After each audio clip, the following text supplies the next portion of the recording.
So once you have done activity task 2 and you've been through the practice exercises and you feel confident to move on, remind yourself of the tests for gases that you covered both on the Google Classroom week 1 and also by looking through the foldable leaflet that you made in that week as well.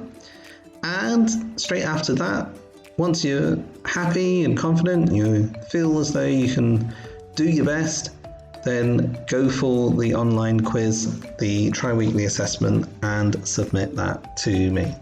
So thank you very much for watching both videos. I hope that you've watched both videos. And best of luck.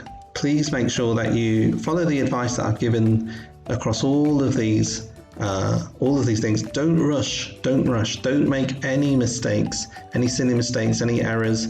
Please make sure that you check all your answers, and the best of luck going through with the tri-weekly assessment. I'll get that marked as quickly as possible and get you your feedback as we move on to the next topic. Best of luck, everyone. Bye for now.